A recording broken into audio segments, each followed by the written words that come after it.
If you're getting bored of the plethora of medium EVs from brands you've never heard of before, then we have something different for you right here.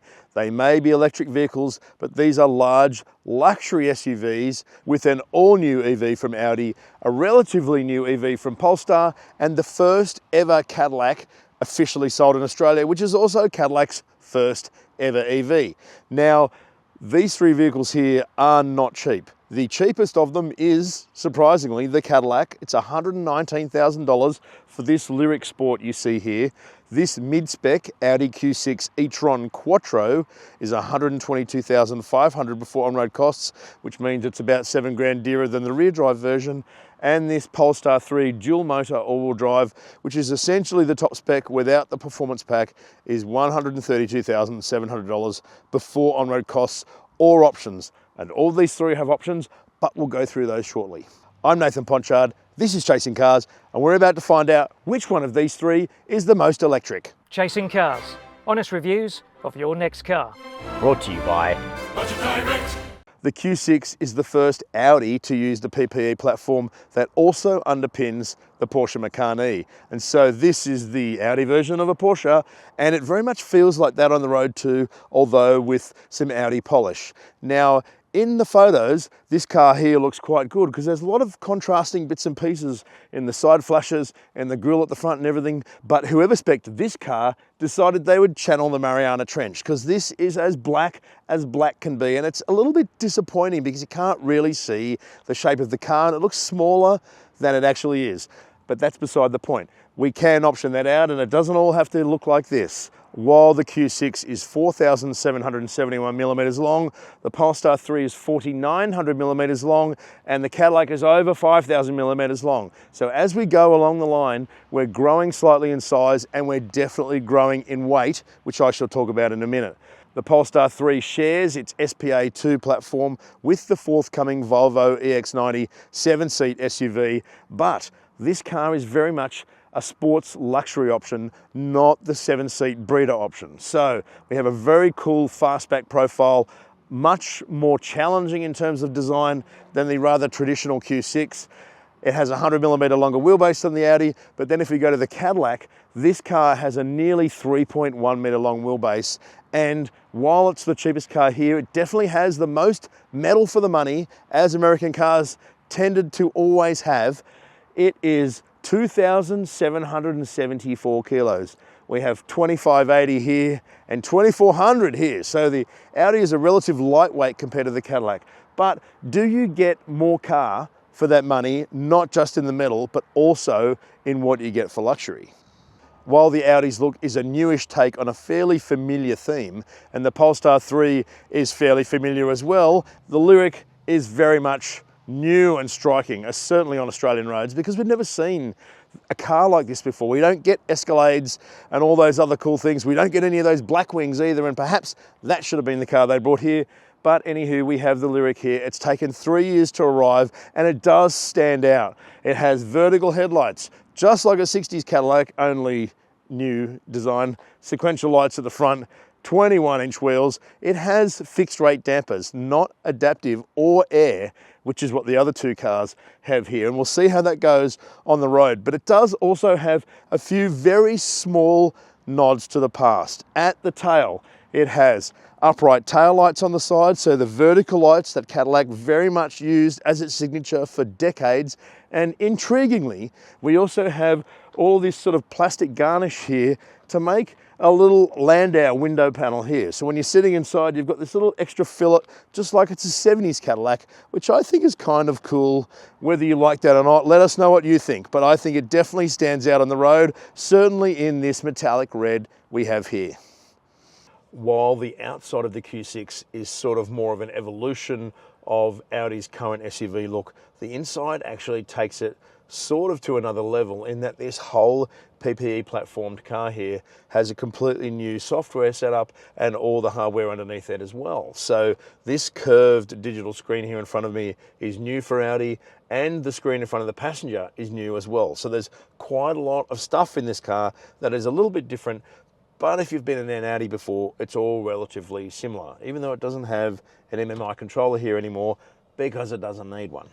This particular Q6 has a Tech Pro pack, a Style pack, and a Premium pack, and that's about $17,500. That's quite a lot of stuff, but you can't really see that in here because everything is so dark. This Q6 example we have here doesn't have any cloth trim in the dash. It doesn't have some of the upholsteries that are available in Europe. It is just all the most conservative option. But we do have a lot of things in here. If you start to pick through, we have ventilated front seats. They're a $2,100 option. We have a Bang & Olufsen stereo, which is terrific, as it always is. But it's more about the way everything works. The steering wheel is new and it does have haptic switches, but they all work pretty well. We've got a old school column stalk off here for the cruise control. That works really well because it's really easy to see. And we have drive select here for the air suspension, so we can have it in individual, and we can just leave this screen up here so you can go comfort, balanced and dynamic in steering, air suspension, sound, all that sort of stuff. It's very much a driver focused Audi, but it is also practical as well. All the doors have proper grab handles except for the driver because they have this little control panel here. You can fit full-size water bottles in all of them. The boot's pretty good. The back is comfortable and reasonably spacious, although not massive because this ultimately isn't a huge car. All of that works really well, but there isn't really an X factor in here. I don't feel like this interior here in particular feels like it's worth $146,000. It doesn't seem like that, even though there's a ton of stuff in here. And that is where the Polestar really elevates itself over its German rival.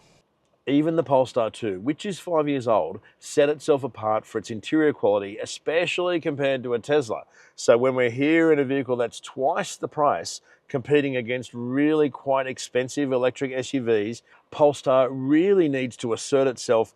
And oh my God, the Polestar 3 absolutely does that in the interior. This car here isn't even that colorful. It's all kind of charcoal. I could bitch about it just like I have in the Audi about it being very dark, but it has nice little chrome embellishments around it. It has this sort of matte wood across the dash here, lovely stitching, really nice pillars. This feeling of when you get in it gives you an instant sense of calm. It must be something about the shape of the dash and the band of the vents across.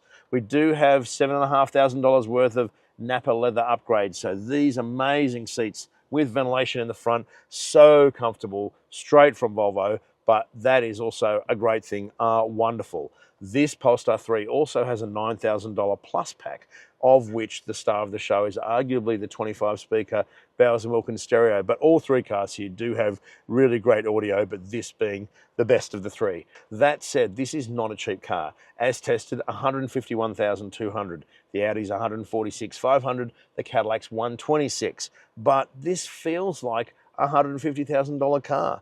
Just the way the screens are set out, the ease and simplicity of the way everything works is exceptional. The Apple CarPlay fits this screen perfectly. Unlike the Cadillac, the steering wheel feels wonderful to hold, nice and small, really easy to grab, and really great to drive on the road. It just has this level of expense that is really quite astounding everywhere you look, right down to the plastics in the bottoms of the doors. And you can't even say that about the Audi.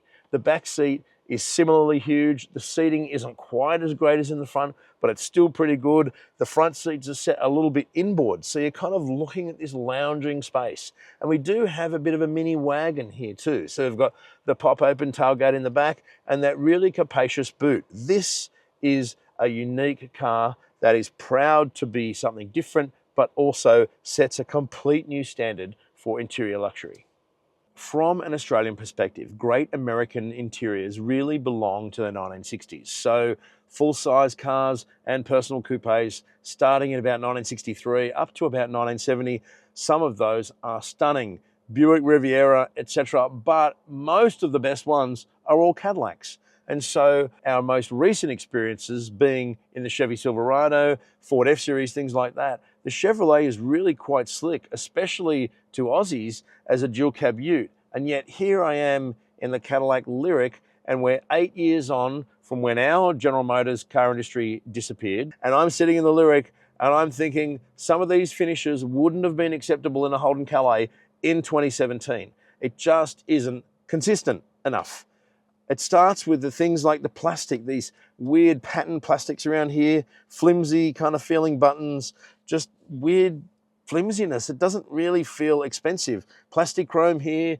You hammer the Cadillac around corners and you can hear bits and pieces of the interior creaking. And there really isn't any real consistency to it. Like the door flaps here, these things that you lift up here, they just feel a bit gritty and they feel plastic, even though they're trying to be metal. It just doesn't quite work. Even though I really love these sort of barreled Art Deco speaker grills over the AKG stereo in this car, but it's just not enough. Even the Apple CarPlay here doesn't fill the whole screen. It's like a better version of the Alfa Giulias, but not up to standard in 2025. Given that the Audi Q6 has Apple CarPlay that fills its full screen on the left and can even infill into the virtual cockpit, the Cadillac is not really up to standard.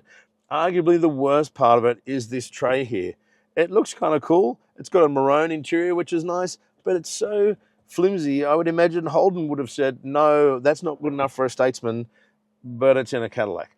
And we're in a right-hand drive car here that is made in the factory to be right-hand drive, not converted. And we have the passenger assist grab handle on the A pillar here that should be on that pillar, which means that that person doesn't get the grab handle and also doesn't get a roof grab. The driver gets one. And that just kind of smacks of no care factor. As for the back seat though, it has so much room in there, but the seat is just completely below par. The front ones are okay, but they don't have a whole lot of under thigh support and they're not good in corners, as we shall discover when we drive it. But the back seat is even worse. So it's just not up to standard. It needs a complete redo, and yet this is the car to introduce the brand to Australia. And in the boot cover is like my Matchbox case from 1973, where it was made out of vinyl and is a little bit flimsy, and that is exactly what is the luggage cover in this car. It is so crap compared to what you get in the Polestar and the Audi that you think they're better off not just fitting one at all rather than having that.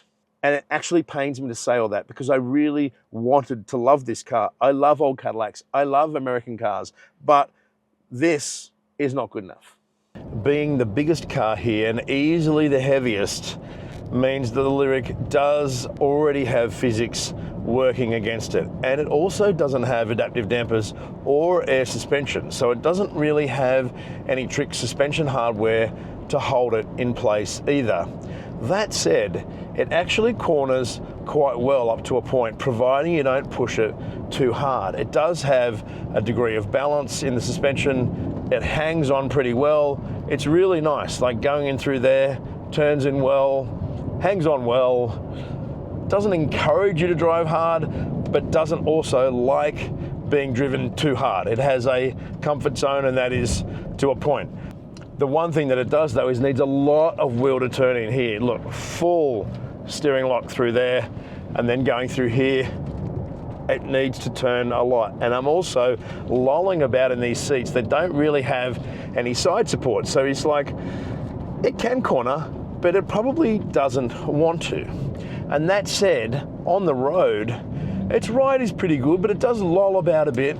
Even though it's riding on 21s, it's reasonably smooth, but it doesn't have the finesse and the polish and that kind of delicacy of a really good adaptive air suspended car. Where it starts to fall down is in the steering. It has two main modes, Tour and Sport. It does have other snow modes and stuff, but they're the ones that you use certainly in Australia, and the steering is just too heavy in Tour, combined with the fact that it has these huge spokes on it. So when you're turning into a corner, it kind of can make the Lyriq feel a bit cumbersome. And given that it weighs 2,774 kilos, it is a bit cumbersome. So perhaps that is an element of traditional American big luxury car, but my experience of traditional big American luxury cars is that their steering is super light, and you don't have that here. Again, a huge amount of wheel needed to turn in to a corner properly. I wish that it had more polish in these respects, and combined with all this stuff that we've gone through in the interior here, like, it just doesn't really string everything together like a proper polished luxury car could. So there is a good car here in the Lyriq, but it is absolutely not the way it is right now. And theoretically, given that it's been on sale for a few years, this is already the finessed version. I can imagine this car being a vehicle from another General Motors brand, but this is the first Cadillac ever sold in Australia, and to me, the branding of Cadillac does not match with the quality of the car or the overall capability of the car. The Lyriq definitely has a sweet spot, and that is driving along a freeway where you can enjoy the fact that its seats are reasonable, even though they don't have any side support, and that it has 530 kilometers of WLTP range. Its 102 kilowatt hour usable battery has 388 kilowatts and 610 Newton meters. It is urgent and strong in its acceleration, 5.3 seconds 0 to 100. Its charging is 27 minutes from 10 to 80%. All of that is acceptably good and works pretty well. The powertrain is where the Lyriq is arguably at its best. But when it comes down to these things in the interior, this car needs a full gut and redo, in my opinion.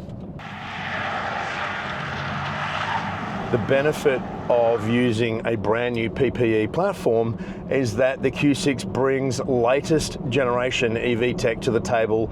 It's an 800 volt architecture car. It has dual electric motors, 285 kilowatts, 855 Newton meters.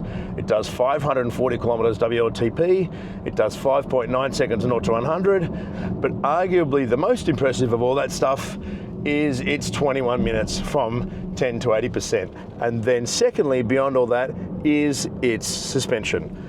Obviously this is shared with Porsche, so it needed to reach a certain dynamic standard, and this is a really high dynamic standard for Audi. The Q6 doesn't necessarily feel hugely characterful when you first start driving it. It's just a car. In this case, it's on 21-inch wheels. It has adaptive air suspension. It rides pretty well given the size of the wheels, but when you're on somewhere like the test track here at Sutton Road, you notice that the harder that you push, the better that it gets. For a 2.4 ton electric SUV, this car is incredibly chuckable and extremely dynamic. It really tucks its nose into a corner. It is really fun to drive, extremely well balanced. It has some tail out, oversteer out of corners, comfortably safe, effortlessly achievable. It just has all of that, and it has punch too. It's smooth and quick. 5.9 seconds to 100 is more than ample, although if it isn't, you can always go to the SQ6 beyond that. But this is definitely a fun to drive SUV. It doesn't even feel like an SUV, it's that fun to drive, and it's that chuckable. That said, it doesn't necessarily feel as luxe as it could be, and I suppose when it comes to all those things, you need to be really hammering the crap out of it to really discover what the essence of the Q6 is. Otherwise, it's a little bit aloof, it's a little bit sort of just like any other Audi, really. It doesn't really have anything hugely special. And as with the interior, it's nice, but is it special enough to really stand out from the crowd? I just don't think so. And it's really difficult with the car we have here because it's all black with an all black interior, extremely boring, doesn't have anything to showcase what this car can deliver design-wise. Now, it does have regenerative braking. You can achieve that with B here, or you can achieve it with the flap on the steering wheel here, and it works really well. Again, it's polished and finessed. It's smooth in its response. The way the safety systems work is really good. Just a little nudge here and there. Even doing this on camera, driving here with this sort of slightly squared off top and bottom wheel, it just works. It just feels so good. And so if you really want your electric SUV to be a driver's car and have access to some really fun roads, then the Audi Q6 E-tron Quattro, which is what we have here, very much makes a huge amount of sense. But it doesn't really do too much out of the ordinary other than being a surprisingly capable and extremely fun electric SUV to punt around a track. Ultimately, the Polestar 3 sits somewhere between the Cadillac Lyriq being more of a straight line comfort car and the Audi Q6 being more of a surprisingly dynamic and chuckable handling car. The Polestar actually manages to be kind of both. It has adaptive air suspension. It is really good at gliding along the road without having too many things intrude, but also feeling completely connected to the surface. and not feeling too remote. We have 3 suspension settings here, standard, nimble and firm. Generally, I have it in standard, nimble if the road's really curvy or on a track like this, firm if the road is perfect, but also I suppose it demonstrates the excellence of the hardware underneath this car. The Polestar 3 doesn't have the turn-in of the Q6, and it does require a little bit of patience when you're really hammering it, because it is capable of loving corners, but it does feel heavier than the Audi. It is 185 kilos heavier, and it does feel much of that weight. So it doesn't point its nose in quite as well, but it does have a dual clutch rear axle that can send up to 100% of drive to each outside wheel, and that completely dominates the driving experience of this vehicle. So we have this plush super luxe EV that also happens to ride well, that also happens to be really fun to drive. And so that combination really gives the Polestar 3 an X factor. It has a dynamic character and personality that is perhaps elevated over the Audi Q6, even though ultimately the Q6 is the more proficient handler. Now, in terms of the powertrain, 107 kilowatt hour usable battery, 360 kilowatts, 840 newton meters, 5 seconds dead to 100. You can add a performance pack to this dual motor all-wheel drive car, but it doesn't really need it. It's already sporty enough.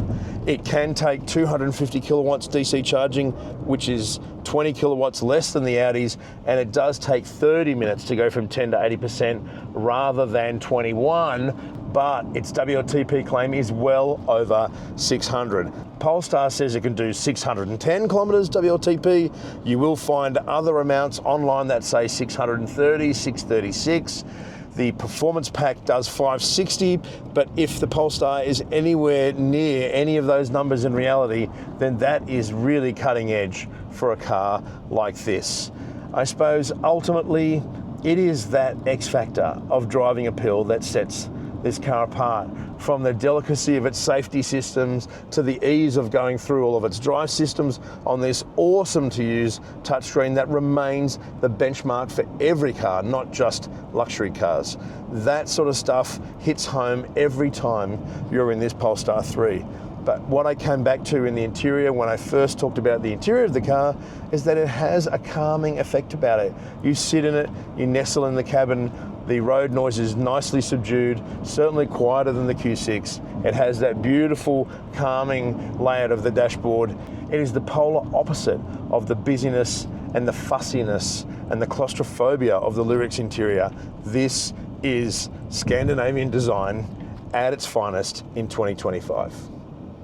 After so many years of General Motors not concentrating on exports, certainly not with right-hand drive, I expected the Cadillac Lyriq to be something actually really great. I thought it was going to be great to drive, I couldn't wait to see it on the road, and I actually thought it was going to bring a real X factor, a big car with lots of metal for the money. And much of that is true, but it is just not well-rounded enough. It's not higher quality enough, the seats aren't good enough, the ride isn't good enough, it doesn't drive well enough, and I just don't think it's a good enough quality car for the amount of money that they're asking for. Cadillac does all those amazing V8 engined Blackwing cars. They would have absolutely scored in Australia. This is not the car. We've waited 3 years for that.